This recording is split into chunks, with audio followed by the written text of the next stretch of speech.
নমস্কার, আমি শ্রী দেবাশিস। আমার ইউটিউব চ্যানেলে প্রত্যেককে স্বাগত। আমার ইউটিউব চ্যানেল চলছে, তো আপনাদের ভালো লাগছে কি না জানি না, তবে একটা জিনিস দেখছি, আপনারা প্রত্যেকে সাবস্ক্রাইব করছেন, প্রত্যেকে বেল আইকন প্রেস করছেন, খুব ভালো লাগছে। তো যারা নতুন অবশ্যই সাবস্ক্রাইব করবেন, লাইক করবেন, শেয়ার করবেন, যাতে আমার এই প্রোগ্রামটা আপনাদের যারা বিপদের মধ্যে আছে তাদের কাছে পৌঁছে যাক, তারা উপকৃত হোক। এখানে তো কোনো পয়সা দিতে হচ্ছে না, তাই না? তো যেটা নিয়ে বলছি, অনেকে আমাকে বলে দাদা কিছু টোটকা দাও, দাদা টোটকা দিলে আমরা যদি কিছু উপকৃত হই।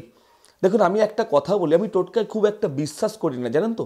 কারণ আপনার রোগ হয়েছে, ঝাড়ফুঁক দিয়ে কিছু হবে না, তার প্রপার ওয়েতে প্রপার গাইডলাইন নিতে হবে, তবে যদি আপনি আপনার জীবনটাকে সুন্দর মধুর করতে পারেন। কিন্তু তাছাড়াও এই টোটকা শব্দটা তো আছে, এই টোটকা বলে কিছু জিনিস অবশ্যই আছে, আমাদের শাস্ত্রে আছে। কিন্তু আমি কেন লোককে দিই না জানেন তো? টোটকা করলে হয়তো ক্ষণিকের কিছু হলো, একটা মানুষ অনেকক্ষণ ধরে অনেক কিছু করলো, করার পরে, কারণ দেখুন আমরা যে কাজগুলো করি, আমরা তো দীক্ষিত, দীক্ষা নিয়ে আমরা এই কাজগুলো করি।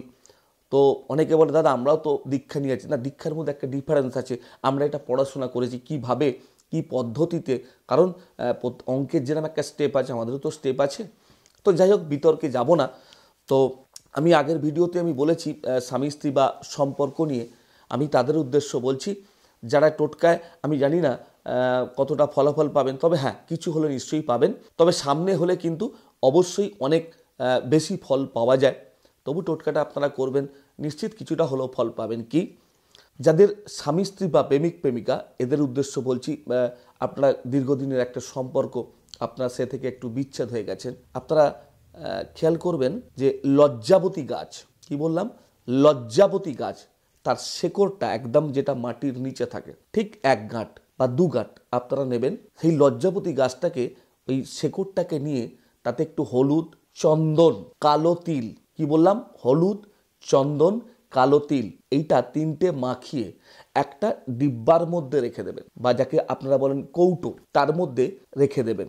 তবে শিকড়টা তুলবেন শনিবার, মাথায় রাখবেন। সন্ধ্যের পর হলে খুব ভালো, না হলে দুপুর 12টার আগে তোলার চেষ্টা করবেন। ভালো করে ধুয়ে কেটে ঠিক 2 গাঁট এই 3টে জিনিস মাখিয়ে রেখে 7টা দিন সন্ধ্যে 6টার পর, কি বলবেন, সন্ধ্যে 6টার পর ওং শ্রীং ক্রিং মিলনয় মিলনয়, এবং তার আগে কি বলবেন, ওং শ্রীং ক্রিং, আপনি যে করবেন মন্ত্রটা তার নাম, শহীদ যাকে করবেন তার নাম, মিলনয় মিলনয়, 2বার বলবেন। ওং শ্রীং ক্রিং মানে আপনার নাম, শহীদ ওনার নাম, মিলনয় মিলনয়, এই মন্ত্রটা করবেন 28 বার করে, 7টা দিন করুন। অটোমেটিক্যালি দেখবেন কিছুটা হলেও আপনারা সুফল পাবেন। ইয়েস, কারণ আপনারা তো হোমযজ্ঞ করছেন না, এটা একটা টোটকা, নিশ্চয়ই সুফল পাবেন। তখনই শ্রী দেবাশিসের প্রতি অটোমেটিক্যালি আপনাদের একটা বিশ্বাস জন্মাবে। তবে একটা কথা বলি, বিশ্বাসে মিলায় বস্তু তর্কে বহুদূর, মন থেকে করবেন, তারা আমাকে স্মরণ করে করবেন, আপনি ফল অবশ্যই কিন্তু পাবেন। তবে হ্যাঁ, 100% পাবেন না, আমি কিন্তু এখনই বলছি। কারণ আমি চাই না আমার দ্বারা যে কোনো ব্যক্তি যে কোনোভাবে প্রতারিত হোক, যে কোনো দিক থেকে। অল্প সম্মান নিয়ে বাঁচবো, যতটুকু বাঁচবো। আমি চাই আমার কাছে যে লোকগুলো আসবে, সে যেন প্রত্যেকে আমাকে সম্মান দিয়ে, সম্মানের চোখে দেখে তারা ফিরে যায়। আমি আমার চেম্বারের দিক থেকে বলুন বা যে কোনো দিক থেকে। সুতরাং যেগুলো বললাম যদি মন দিয়ে করতে পারেন, আশা করি আপনারা ভালো থাকবেন। প্রোগ্রাম ভালো লাগছে তো? যদি ভালো লাগে, কি বললাম, লাইক শেয়ার কমেন্ট করতে ভুলবেন না, সঙ্গে বেল আইকনটা প্রেস করতে ভুলবেন না। তো আজকের মতো বিদায় দিন, আপনারা ভালো থাকুন, সুস্থ থাকুন, তার আমার কাছে এই প্রার্থনা করি। নমস্কার।